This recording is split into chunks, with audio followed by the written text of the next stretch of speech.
जय श्री कृष्ण। ओम श्री परमात्मने नमः।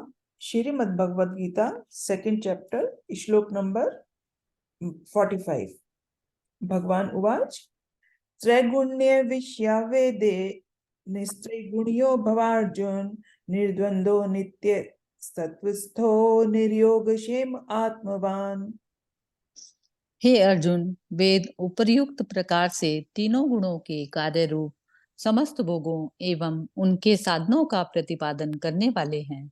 इसलिए तू उन भोगों एवं उनके साधनों में आसक्तिहीन, हर्ष, शोक आदि द्वंद्वों से रहित, नित्य वस्तु परमात्मा में स्थित, योगक्षेम को ना चाहने वाला और स्वाधीन अंतःकरण वाला हो। इसको कैसे, क्या मतलब हुआ?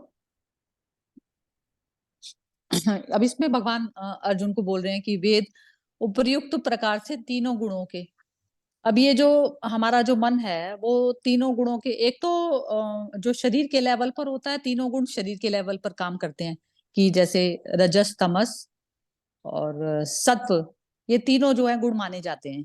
ये प्रकृति के गुण होते हैं। प्रकृति मतलब जिस जिस ये पंच महाभूतों से जो हमारा ये शरीर बना है, तो वो जो शरीर है वो तीनों गुणों के बीच में ही जो है कार्य करता है। मतलब अब कोई भी शरीर जीव, का, किसी भी जीव हाँ को, तीनों गुण होंगे। ये मनुष्य की बात नहीं है, ये सभी में ही तीनों गुण है ना? पूरा, किसी हाँ, संपूर्ण ब्रह्मांड पे ये चीज लागू होती है, हाँ। जितने भी जीवधारी हैं तो हम्म, सब पे लागू होती है। जैसे किसी की नहीं होती, जन्म से ही आलसी वृत्ति है तो हाँ। पड़ा ही है, जैसे वो सर्प की तरह से पड़ा है, हम्म, या कहते हैं ना वो अजगर करे ना चाकरी, ये सब है ना। तो हम्म, वो सब जो है ऐसे तीनों गुणों के अंतर्गत में ये पूरा ब्रह्मांड चलता है सारा, हम्म, दिखने वाला। तो हम्म, अब उसमें कह रहे हैं कि ये वेद उपर्युक्त प्रकार से, वेद क्या होता है? वेद, वेद मतलब होता है कि दुख, जो वेद से, वेदना से उठा हुआ जो परेशानी है, वो उसमें आ जाता है मन का रोल। हम्म, अब उसमें क्या होता है, अब जैसे प्रकृति है, अब प्रकृति से, प्रकृति की चीजों से जब चेतना हमारी जुड़ जाती है, जब उसको पदार्थ को वो मैं ही मानने लग जाती है, तब उसका जो है ये दुख जो है शुरू होता है। और दुख ये शुरू होता है तो उसके लिए वेद जो है शब्द उसके लिए यूज किया जाता है। अब कह रहे हैं समस्त भोगों एवं उनके साधनों का प्रतिपादन करने वाले हैं, इसलिए तू उन भोगों एवं साधनों में आसक्तिहीन। अब आसक्ति कितनी करनी है? अब जैसे एक पशु है, वो भी अपना जीवन चलाने के लिए जो है खाता है, पीता है, सब कुछ है, क्योंकि उसने जो शरीर लिया हुआ है उसको। अब मनुष्य के साथ में सब परेशानी क्या आ जाती है? अब मनुष्य को ही ज्ञान दिया जाता है ना ये सब, क्योंकि पशुओं को और कोई तो, किसी को तो ज्ञान की जरूरत है नहीं। अब जरूरत ये पड़ती है पशु उसको पड़ती है, मनुष्य को पड़ती है। अब मनुष्य का स्वभाव क्या है कि वो अपने आप को, शरीर को ही मैं मानने लग गया। तो अब वो क्या होता है, हर चीज जो जिस भी पदार्थ के साथ में जाता है वो अटैच हो जाता है उसके साथ में। तो अटैच हो जाता है तो फिर हम क्या करते हैं, अब जैसे एक पशु है जिसको भूख लगी है, वो थोड़ा खाएगा, फिर तृप्त हो जाएगा तो वो छोड़ देगा उस खाने को, चाहे कितना ही सुंदर और कितना ही अच्छा और कितना ही महंगा भोजन क्यों ना हो। अब लेकिन मनुष्य में ये वाली चीज नहीं होती। तो वो जो उसकी जो अटैचमेंट है, वही जो है उसको हर्ष शोक, हर्ष शोक क्या, जैसे अब मेरे को बहुत अच्छी कोई चीज मिल जाती है तो मैं उसके लिए बहुत खुश रहती हूँ, और कोई चीज के साथ जो मेरे से छूट जाती है कोई चीज, तो उसके लिए मैं शोक करने लग जाती हूँ।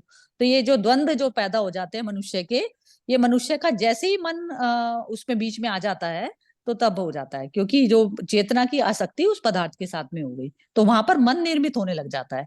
तो जैसे ही मन की निर्मित होती है तो वहीं से जो है दुख और सुख बनने शुरू हो जाते हैं।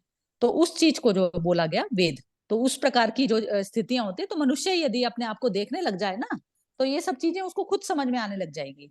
तो नित्य वस्तु परमात्मा में स्थित, अब क्या है, चेतना की तो कोई रिक्वायरमेंट है नहीं किसी भी तरीके की। अब जैसे ही चेतना पदार्थ के साथ में जब उसका संयोग हुआ, तो तब वो जो है उसमें अटैच हो गई। अब वो भूल गई अपने आप को कि मैं हूं कौन। तो अब उसमें नित्य स्थिति परमात्मा मतलब अपने आप को, स्वयं को याद रखना, अपने आप को, स्वयं को और शुद्ध रूप को जो है जब हम याद रखने लगते हैं, तो फिर हमारा जो भारी चीजों के प्रति जो अटैचमेंट होता है ना, वो धीरे धीरे कम होने लग जाता है। तो अब उसमें कह रहे हैं कि योग क्षेम को ना चाहने वाला। अब क्या है कि जगत में सब कुछ जो है प्रकृति ने सब सब कुछ भरपूर मात्रा में दिया हुआ है।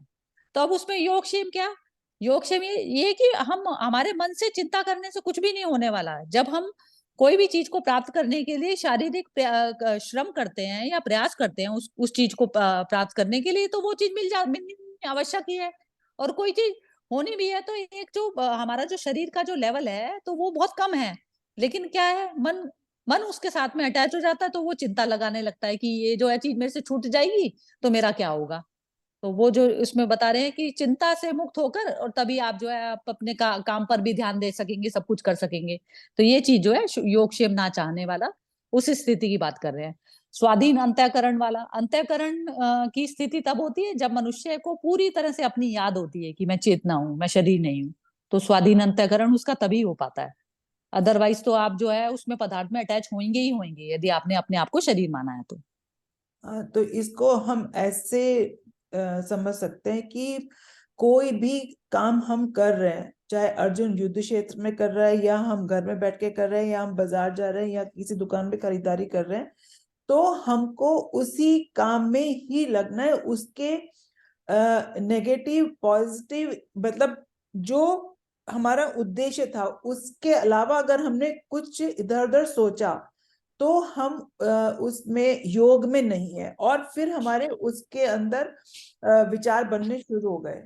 जैसे मैंने कोई कपड़ा खरीदना चाहा, अब मुझे कपड़ा खरीदना है, उसका अच्छा बुरा तो मैं देखूंगी, लेकिन अगर मैंने ये देख लिया कि ये मुझे अच्छा लगेगा कि नहीं लगेगा, मुझे खराब लगेगा, या इसकी क्वालिटी ऐसी है, तो क्या वो मतलब वो सोचना सही है कि गलत है? ये तो वो सोचना ही। सब चीजें वो सब चीजें ये जो तुम बोल रहे हो तो वो बिल्कुल सब कुछ सोचना सब कुछ ठीक है। लेकिन जहां आप योग से भटके, सिर्फ योग से भटकना गलत है।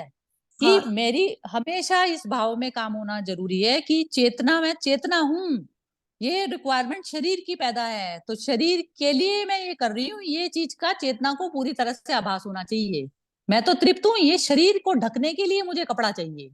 तो ये चीज यदि वो भूल गई तो फिर वो क्या करेगी, उसका योग से दूर हो गई, योग से हट गई, और फिर वो कपड़े में फंसी रह गई कि उसको शरीर ढकने के लिए कपड़ा चाहिए था। और वो जो है आप कपड़े से उसको क्या परेशानी हो रही है नहीं हो रही, तो उस चीज में अटक गई। तो योग से भटकाव हमारा हर क्षण क्षण होता रहता है। इसी कारण हमारे मन जो है दुख उत्पन्न होता है हमारे मन में। इसमें ये मतलब नहीं होगा कि जैसे शरीर में ढकने के लिए मुझे वस्त्र चाहिए, है ना, लेकिन अगर मैं वस्त्र महंगा या सस्ता, वो उससे हमारा अब योग से उसका कोई मतलब नहीं है। लेकिन अगर मैं महंगा खरीद रही हूँ, ढकना तो मुझे तन ही है, लेकिन मैं महंगा वस्त्र खरीद रही हूँ, तो उस महंगा वस्त्र खरीदते वक्त मैं क्या सोच रही हूँ, तो वो उसमें योग से भटकाव कैसे होगा? मतलब मैं महंगा मुझे अच्छा लग रहा है, तो वो अच्छा लगना तो मेरा योग में ही हो गया। लेकिन अगर मुझे उतने की जरूरत नहीं है और तो मैं खरीद रही हूँ, तो क्या वो योग से हटना हुआ? वो योग से हटना नहीं हुआ ना वो। नहीं, योग से हटना बस तभी होता है जब हम कोई भी काम अधूरेपन में करते हैं। कि ये जैसे अब मैंने कोई कपड़ा पहना, कि मैं कपड़ा वो मैं अपने शरीर के लिए पहना, वो मुझे अच्छा लगा तो मैंने उसमें जो है एक एक बहुत चीज मैंने एक्सपेंसिव खरीदी है अपने लिए, तो वो भी यहाँ तक सब कुछ ठीक है हिसाब किताब। लेकिन जब वस्त्र मैं किसी अपने लिए ना लेकर दूसरे को दिखाने के लिए पहनने लगूंगी, तो मेरा कर्म योग से भटकाव हो गया। हाँ, या ये मुझे मतलब है। लगा कि मैं ये किसी और के पैसे मुझे ज्यादा खर्च करवाने हैं। मान लो दो लोग गए और एक ने दूसरे को गिफ्ट देना है, तो मुझे अगर उसको गिफ्ट देना है तो मेरे उसमें ये नहीं आना चाहिए कि मेरे को इतने पैसे उसके खर्च करवाने हैं।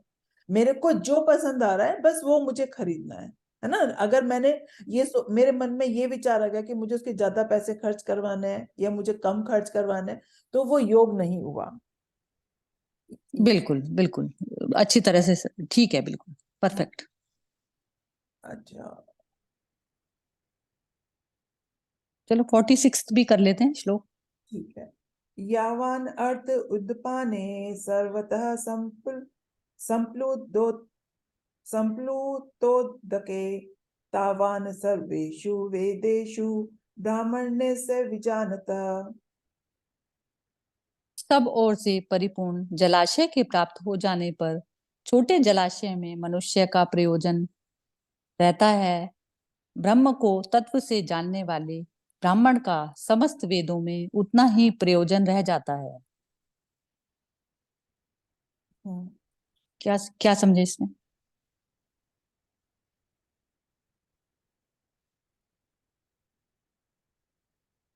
ये मुझे इसमें लगता है ऐसा जो है ना कि हमने अभी डिस्कस किया था वही मतलब है इसका। हाँ बताओ। बिल्कुल बिल्कुल वही मतलब है कि जैसे आपका ये है ना कि आपने पूरी तरह से सोच समझ के कोई चीज की है, और हम्म, आप पूरी तरह से कर्म करने के स्टार्टिंग में भी और कर्म करने के एंड में भी आप पूरी तरह से शांत हैं, हम्म, तो फिर आपको मैटर नहीं करता ना कि किसी को अच्छा लगा बुरा लगा, क्योंकि आपका क्या है, मन पूर्णता में रहकर जो भी आपने कर्म किया ना, तो वो उसमें आपको हमेशा ही इस तरीके की फीलिंग रहेगी हमेशा। तो हाँ, वो उसमें कहते हैं ना कि जैसे छुटर पुटर बातों को आप इग्नोर कर देते हैं। अब क्या है, अब मैं खुद बीमारी से हूं, तो मेरे को छोटी सी भी जो बाहर की जो चीज है, मैं खुद परेशान हूं अपनी किसी चीज से, तो मुझे बाहर में कोई मेरे को क्रिटिसाइज कर देता है, तो मैं जो है मुझे वो मतलब टॉलरेट नहीं हो पाती है। तो इसी प्रकार से जब मनुष्य अपने आप में पूरी तरह से पूर्ण शांति में स्थापित होता है ना, तो भारी चीजें उसको कम इफेक्ट करती हैं, इफेक्ट ही नहीं करती रादर, क्योंकि वो अपने आप में इतना भरा हुआ है कि उसको छुटर पुटर वाली चीजों में कुछ आ गया चला गया तो उसको फर्क नहीं पड़ता उन चीजों से। हम्म। मतलब कि कोई भी कार्य जब हम करते हैं, करने ते वक्त जो शांति का अनुभव हमें होता है, वही हमें उस कार्य की समाप्ति पर शांति अगर मिल रही है, तो हमने योग से किया। अगर कोई भी क्षण मात्र भी मतलब ये कहते हैं सुई की नोक के बराबर भी अगर कोई विचार बन जाता है हमारा, तो वो हम योग से कार्य नहीं कर रहा। और उसमें फिर वही है कि बहुत सारी स्टेजेस आती हैं, उसको हम समझ में नहीं आता हमको, हम अनदेखी हो जाती है वो हमारे से। बट जहां पर भी हमारा ऊपर नीचे हुआ, वो वहां पर ही हमें विचार बन जाते हैं। हाँ, तो बस यही है कि जो हम जो जैसे अपने मन को ऑब्जर्व कर रहे हैं ना, तो पूरी तरीके से शुद्धता से और ऑनेस्टली ऑब्जर्व करना पड़ेगा। हर क्षण। क्योंकि अपने हाँ, तो जो जो भी हम समझे कि हम बाहर से कुछ वो कर लेंगे, शांति प्राप्त कर लेंगे, कुछ कर लेंगे, तो वो सब चीजें नहीं मैटर करती यहाँ पर। ये सबसे ज्यादा मैटर यही करता है कि हम पूरी तरह से 100% अपने प्रति ईमानदार रहें। हम्म, तो तभी हम जो है इसको गीता को समझ पाएंगे। यदि हम ईमानदार नहीं होंगे तो गीता को समझना असंभव है उस मनुष्य के लिए जो अपने आप से ईमानदार नहीं है। हम्म। जय श्री कृष्ण। चलिए, जय श्री कृष्णा।